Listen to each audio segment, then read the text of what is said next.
All right, we want to close out this segment to kind of talk about what's next. All right, so we want to kind of talk about what's next for both fighters, Fundora and Tszyu. And it might be something that involves both of them.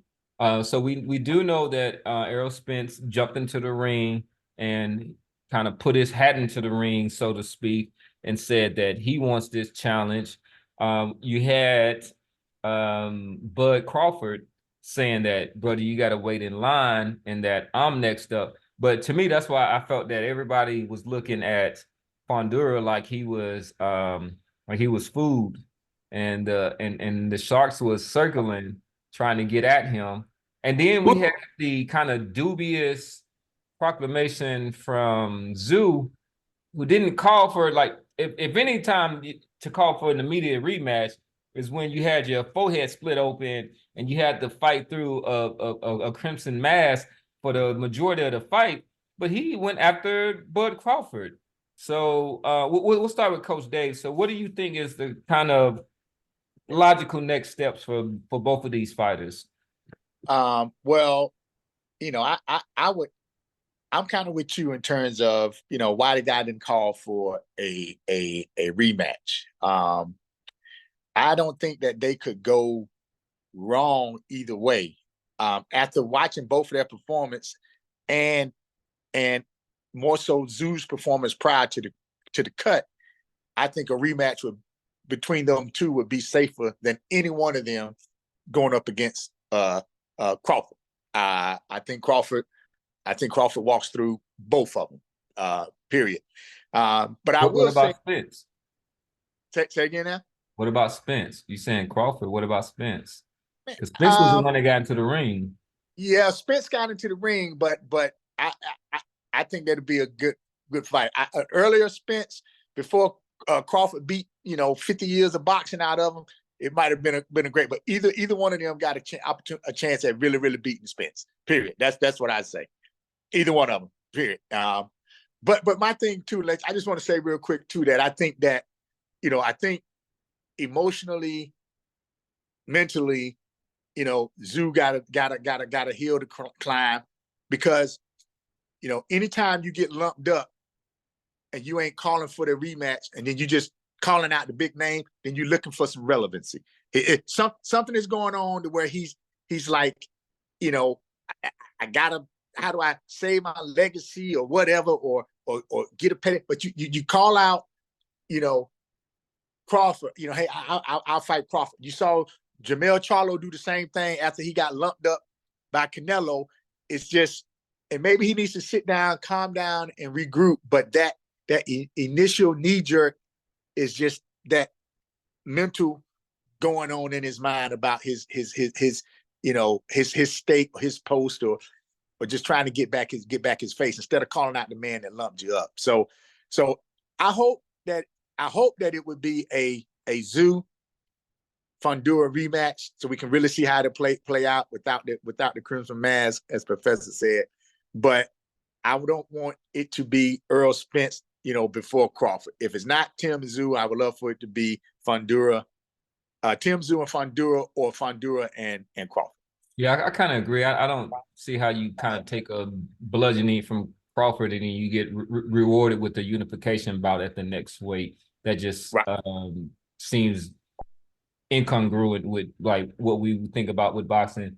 One thing is to bring some history into it is that Costa Tszyu, Tim Tszyu's father, had to overcome his own kind of psychological thing when he was undefeated, tearing through the 140-pound weight division, and then he got stopped by Vince Phillips, the fighter that he was kind of supposed to kind of like blow through, and then he was able to recover and I think was able to establish himself as the best 140-pounder, maybe of his generation. We can kind of discuss that. But bringing in Boston Jared. So one thing that I will say is that both fighters called for a fight with Bud Crawford, right? So even against his promoter's wishes, I think Fundora was kind of asked, and he gave a very kind of apolitical answer. And then he said, I appreciate, Spence what he's done, but Bud Crawford is the #1 pound for pound boxer in the world, and I want to fight him. Tszyu, after losing his belt, looking at his accolades, losing all the leverage that he had, he actually called for a fight. So it's the thing is kind of weird that Bud Crawford seems to be in a position where people do want to fight him. They are doing that, but it doesn't seem like he's going to get either one of those fights. The same position that Bud Crawford has found himself in through most of his professional career, on the outside looking in. That's where is where he is. It's where he's been at, and it's where he's going to continue to be. Unless he, concedes, makes some concessions here business wise, and signs some sort of long-term agreement with the PBC.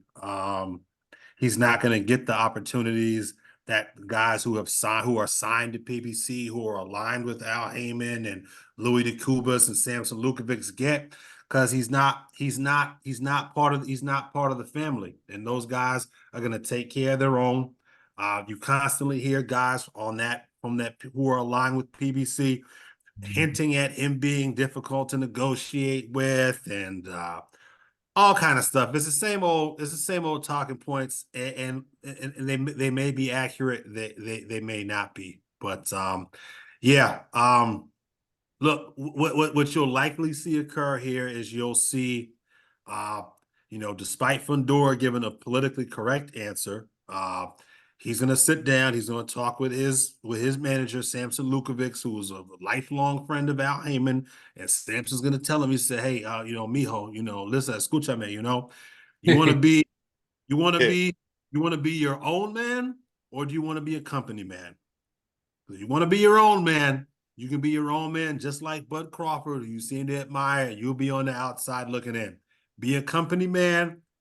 Do what I need you to do, and we'll take care of you." And you'll see Fundora. He'll vacate that WBO belt. He'll retain that WBC. And then him and Errol Spence will be fighting in Dallas Stadium here, probably towards the end of the summer. I don't know today's April 1st, so April, May, so So take a while. So you need at least maybe 8 weeks. Yes, like about a maybe month to heal up from the nose.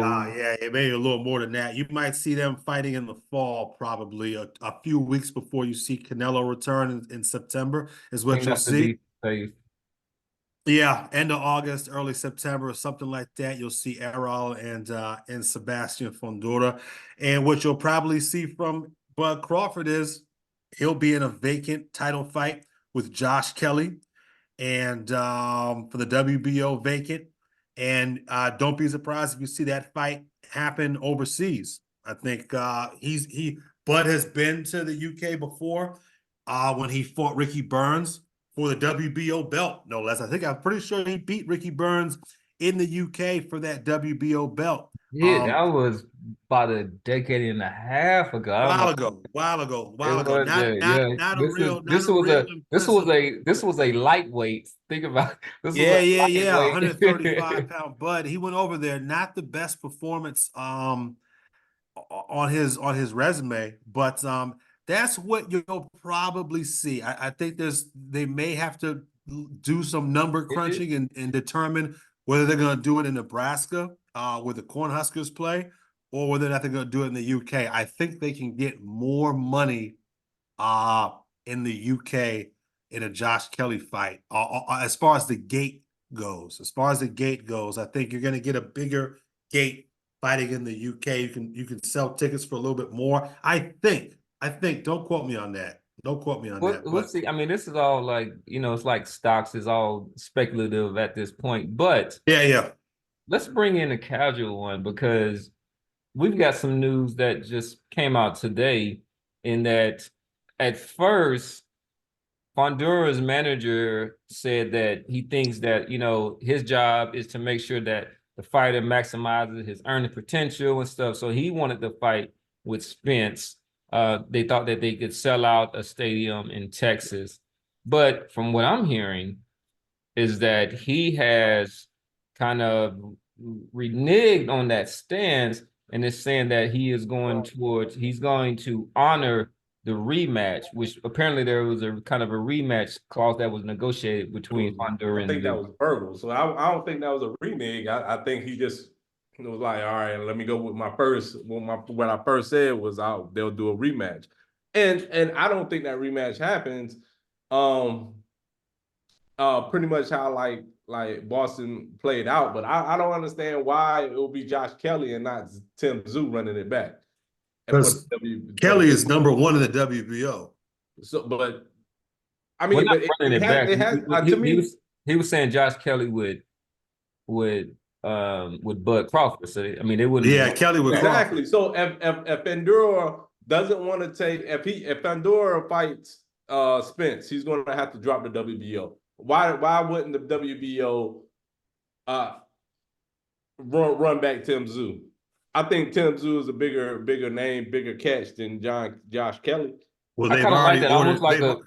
almost like a 4-man tournament, Boston, right? So it was just like so they would kind of split up the belts, right? So then they would have Fundora, Spence. Guys, the Honduras, WBO Spence, has and the WBO has then Tszyu and Crawford. You don't the think so? WBO has already ordered Fundora to negotiate with Crawford. That's what I'm saying. So Fundora's going to drop that belt. That belt, he's going to drop that belt. So he drops that belt, there's then no that belt scenario where becomes Fundora vacant. keeps that belt, bro. Yeah. So that belt becomes vacant. That's what I'm saying. You're gonna split the crown or whatnot. So he dropped that belt. He fights the WBC against Errol Spence, and then Tszyu against Crawford, and then the winner of those fights they meet up, right? So it's almost like a little bit of a tournament.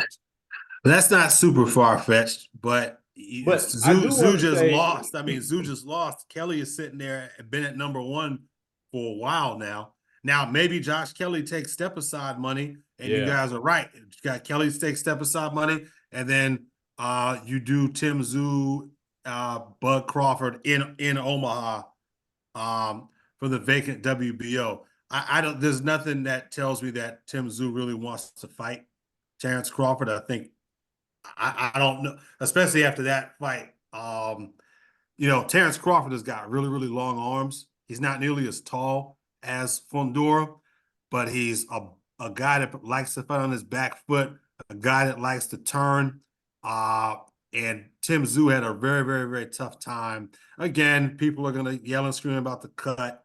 But to me, that small step back and turn out of that southpaw stance with those long arms really did enough to nullify that right hand. But you guys could be. I'm sorry. I was dismissive of you guys a few minutes ago. You might be onto something. You might be onto something. It's gonna take Josh Kelly taking step aside money in order for that to happen, though, and that's a huge opportunity for Josh Kelly. And there's nothing that indicates that Tim Tszyu. Once Tim Tszyu sits down with his management and his pops and his uncle, I don't know that jumping in the ring with Terrence Crawford after that performance is the best idea. Well, I mean, I don't know at any time in his career jumping into the ring with Bud Crawford is a good idea. But I mean, Josh Kelly, he is underwhelming, kind of say the least. His all flash, no bang. I mean, but even like his record, like style, he's not somebody that's gonna. He doesn't offer a lot of bang in there. He's not somebody that's like I don't. And he lost. Didn't he lose to David Avanesian? He did. He got knocked out. He got stopped. He got stopped by David Avanesian. Yeah. Now that I've said that, maybe you guys might be right. You guys might be right. On the flip side of this, on the other side of this coin, man, it kind of pissed me off.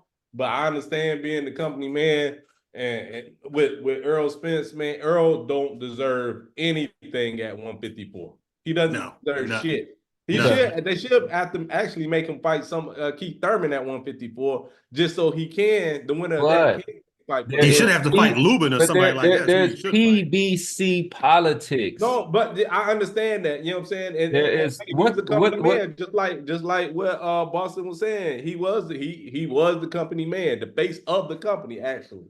So he still is a company man. He's like Leonard Ellerby. You can't take an ass whooping like you took and then don't be disappeared for a year and some change and then come back and be like, I'm in the ring. Hey, I'm calling you out. Nah, nigga, call out the one who beat the shit out you. And yet, that's exactly what the fuck he did, you know. And like Dave said, it was set up like that. I mean, it was. Oh yeah. I mean, he announced it. He announced it on Twitter or whatever. He was going to be out there. Like Dave said, his kid's going to get his ass kicked. It's almost like he's trying to cash out here at this point. Yeah. Like, there's no interest in rebuilding. When you say this kid who like just Errol, even Bud responded. He was like, "Man, you looking like a linebacker right now." Yeah, it looks like he's 200 fucking pounds right now. I mean, yeah, come on, man. He's just trying to make as much money as he can in as short a time as possible, right? so he can go and do whatever. But really, I think that against Fundora, that's his best matchup. Yes, out of the two between Fundora and Tszyu. Yeah, go ahead, Dave. Yeah, between Fundora, Tszyu, and Crawford, like that's his best matchup. That's what he wants. And then Leonard Ellerby almost had me convinced.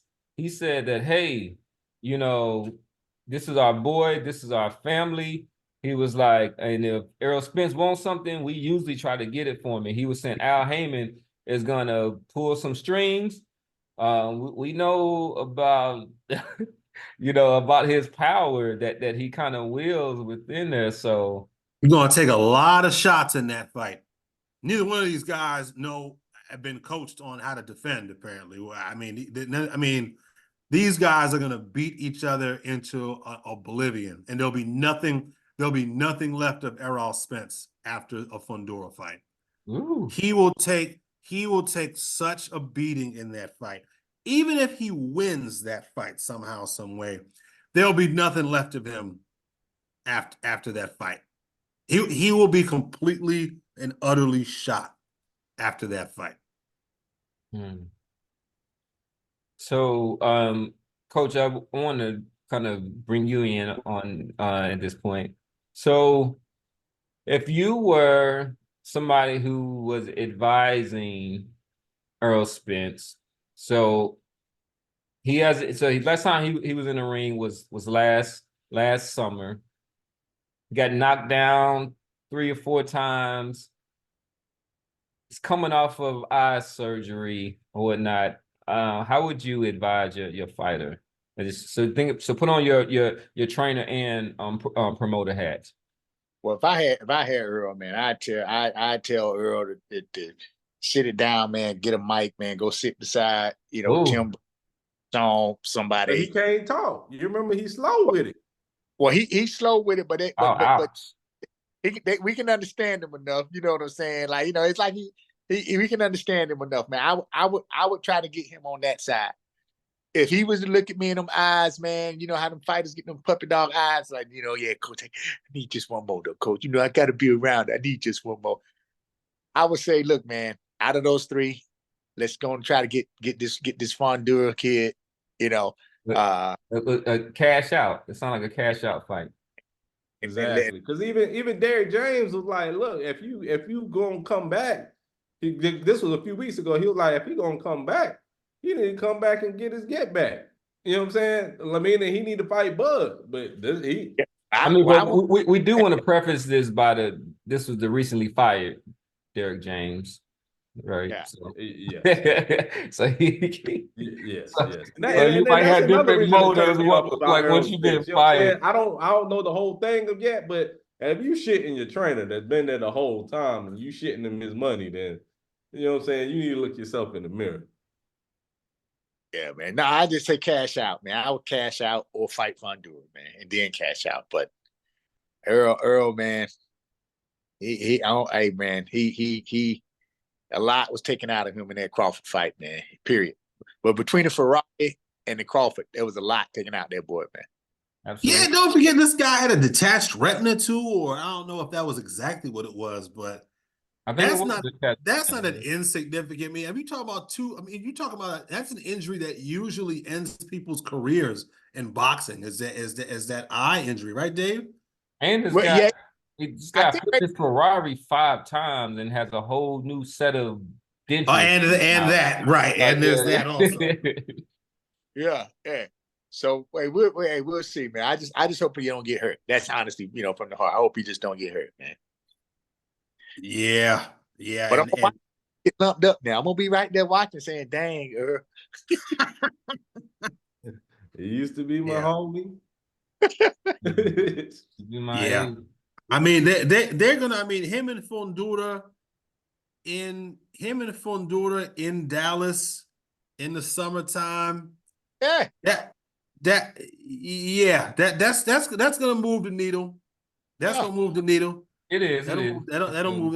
That'll move the needle. There's no way That's. around that. I mean, that's his best case scenario. But let's kind of end on what we think is going to be the most likely outcome, because for some reason, like this news is just coming through, but I think that I don't see any of those scenarios happening. I see Fundora rematching Costa Tszyu. I think it might even have a strong possibility that it might be in Australia, because I think they're going to throw a really, really, really, really big bag at your boy Fundora at this point. And I think that Errol Spence and Terrence Crawford are just kind of going to be out there on the outskirts looking, because it doesn't seem like that they're even looking to fight each other. And then there's not a there's not this thirst from the public to really want to see that fight, because it was so one-sided at this point. If there's a rematch between Tszyu and Fundora, it will only be for the WBC belt. Yep. There's That's no way fine. they run that shit back. Like, that's So the pretty belt that everybody wants anyway. it is, but I mean, Yeah, there's 4 belts. What you gonna do with that WBO? Yeah, so that's gonna be dangling out there, and it sounds like WBO want Crawford to be holding it. So that might be, you might be right with Crawford Kelly if there's a rematch. That's what I see. I see a fight, and like Crawford, for all that I give him credit for, like he'll go and take that fight. He'll, like, you know what? Let me go ahead and that's kind of for a get belt this. to make him the fifth division champion. Yeah. It's like it's Josh Kelly. It's is that a real, like, you're not beating a champion. You're But not he getting the really belt out doing of it though. anything. So He is getting a belt out of it. But here's the real interesting thing though. And again, this is Crawford on the outside looking in, trying to be a pioneer, and hats off to him, man. He's going to be his own man, but he's in a real tough position here. If Josh Kelly's people say thanks, but no thanks, we're not ready for that, and they'd be well within their rights to say that. The number 2 guy is Erickson Lubin, and Lubin, PBC and them are not going to cut Lubin loose to do that fight. Xander Zayas is, like, Lubin got his face rearranged by Fundora. Like, he was looking like the Elephant Man. he is, but Lubin is, that'd be a huge opportunity for him. Lubin's still a name for I don't know why, but yeah, man, he's a good. I mean, good. and Olympian, like, why is Lubin got? I saw Lubin get slept by Charlo in about 30 seconds. Yeah, that doesn't mean he's not a good fighter. Just because a guy loses to better fighters, that doesn't mean he's not a good fighter. I mean, Lubin's still a good fighter. Lubin's still a good fighter. I mean, objectively speaking, you don't think he's been a did. good fighter? I mean, the guy. No, but then he got his face rearranged by Fundora, who we all know is seriously flawed. Yeah, but Fundora's not a walk in the park. He still brings a lot of physicality to the ring, man. To me, I don't just dismiss guys. A good fighter can still lose to a bunch of guys who are better than him. That doesn't make him not good. He's just losing to guys who are better than him. But yeah, look, Lubin, I don't know that fight politically is going to happen unless PBC says go ahead, Lubin, and cut him loose, and they fight on whatever. I don't know where they'd fight. The zone, I don't know. I think Josh Kelly is signed to Matchroom. Yeah, I don't know. But the point is, Lubin is at 2, Zayas is at 3, and Zayas is signed to Top Rank, and that's, you know, that ain't gonna happen. Yeah. Takeshi Inoue, I believe this is the younger brother of Inoue the Monster. Not only, yeah. He's signed probably to Ryzen / Top Rank. After those guys, it's who, I mean, Slawa Spomer, that's a real name. I've never heard of this guy. Patrick Teixeira has risen from the dead at number 6. I haven't seen Teixeira fight in years. And you got Virgil Ortiz at 7, man. This is going to be really, really interesting. This is going to be really interesting, man. This is going to be really, really interesting to see what happens with Bud, man. I don't, like you guys, like you pointed out, Cam, if I'm Josh Kelly's people, why you don't just throw him out, because he'll get fucked up in that fight. And I don't really see that. He's already been knocked out by a very, very average guy in David Avanesian. Why? Who was knocked out by Why put him out there to get embarrassed and humiliated by a guy like Crawford, man? I'd hold off on that, man. It's going to be interesting. You might just see Crawford get elevated. Is what you really might see. You might just see him become an email champ. I mean, Crawford. That's what you might see. He only has 2 fights left, probably. I think in his career, he needs to choose them wisely. And I'm not. I mean, I think that he would take a fight against Josh Kelly, right? I think that he even would go over across the waters to gain a belt and kind of take a bit of a kind of a walkthrough fight. He'll do it, sure. Like, He'll. It'll give him a little bit of leverage, and because I mean, ultimately he's chasing Canelo, that's not going to happen. No, not the way it's looking, not the way it's shaking out. The crazy thing is, go ahead, Cam. I'm sorry. No, I was go ahead and finish because I was going to pass it to the casual. I was going to say real quick. The crazy thing is he can't even go to 160 and fight anybody, because everybody at 160 with a belt is either a top rank guy or a PBC guy.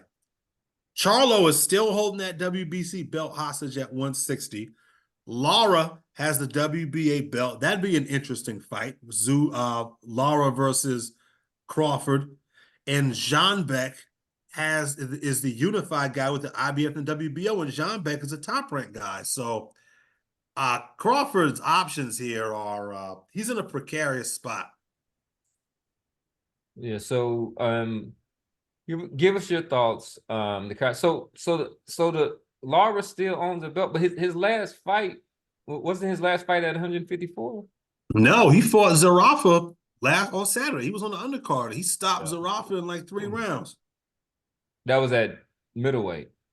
I believe it was at 160 pounds. Don't quote me on that, but I'm almost certain that was at 160 pounds. Okay. And before that, it was Cornflake LaMotta, who we got out of there in like 90 seconds. I think that was also right. It was a middleweight bout or whatnot. So so he's been fighting middleweight for the last his last 3 bouts he's fought at middleweight. Kajaran, what do you think? We're just kind of focusing on Bud at this point. Like, what do you think that he's gonna kind of turn to next? I mean, that WBO is probably his saving lifeline right now. I mean, he can try to sit out and then try to petition Canelo in September, but that's a, you know what I'm saying, that's a gamble. You know what I'm saying? Like you said, he only got 2 fights left, and he don't want to waste the whole 2024 trying to chase the unicorn. So I think that WBO is the only thing he has right now. You know, I don't know why he won't just go ahead and drop the 147 belts, because you know he ain't gonna fight at 147 anymore. For leverage and negotiating power. Everybody's gonna be calling for that Boots fight. You know he's not gonna fight Boots. But for leverage for what? Why don't the sanctioned bodies start calling? You know what I'm saying? But like, hey man, you ain't defended this belt in over 1.5 years at this point. Because there's no money at welterweight anyway, so they don't care if Bud's the biggest money guy at welterweight. They might as well let him make a decision and hope that they can get a piece of the action. Because Boots ain't moving no needles. despite all the Errol Spence fans that have now become Boots fans. Yeah, I mean, I And don't. the rest of these guys, I mean, this division has become a no man's land in the last 7 months. Shakram Giasov, Cody Crowley, not rated, Giovanni Santillion, and Suleiman Sissoko are your top guys in the division now across Ben all fighting at 4 sanctioning 147? bodies. Conor Ben, yeah, he's there at number 3 in the WBC, WBA, but Conor Ben, who knows Conor Ben has a who knows what this guy's gonna do? now. Conor Ben has a fight with Pacquiao coming up. Allegedly, yeah, allegedly. Not happening. We'll see. So Bud is only 5'8". I was kind of trimming off that 5'8" against 6'6". He's got very, very long arms. He's got longer arms than Tim Tszyu, and he's probably a little bit taller than Tim Tszyu. Really? And Tim Tszyu is, I think, what are they about the same height? 5'8". They're both about to be 5'8", 5'8 and a half, something like that. I mean, I didn't realize that. Yeah, Tszyu ain't. Yeah, Bud's 5'8". They have Tszyu officially listed as 5'9", so they probably about the same height. And what are they with their arm reach? Bud got to have longer arms. So Tszyu's reach is 70.5 inches, and Bud Crawford is 74, 70. Damn, you're right. You hit it on the head, 74. 74-inch reach. Yeah. He'll be punching through the target. Somebody who was built to be a boxer. Or a wrestler. Yeah. Punching through the target. He'll be punching a hole. He'll be punching holes in Sebastian Fundora. So we're gonna end with Coach or whatnot. So I started with you talking about like what Spence should do or whatnot. So how would you advise your boy Bud Crawford? What should he do to kind of close out his reign, his legacy? He wants to be known as the best fighter of his generation. He's not going to get opportunity to fight Canelo, doesn't seem like. So how would you advise him on these on his next fight?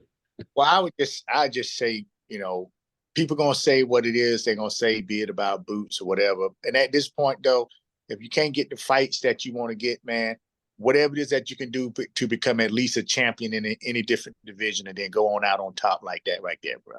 You already known to whoop a, you done, regardless of who you fight or don't fight, the way you demolish Errol Spence, that stamped you right there, because everybody was expecting Spence to walk through that, boy. And so I would just say, adding on to your legacy, just fight the best fights that you can get. But at the same time, honestly, if you can pick up any belt, even if it's not undisputed, if you can pick up any belt in as many different divisions as you can on the way out the door, bro, that's gonna make a statement too. Yeah. Plain and simple.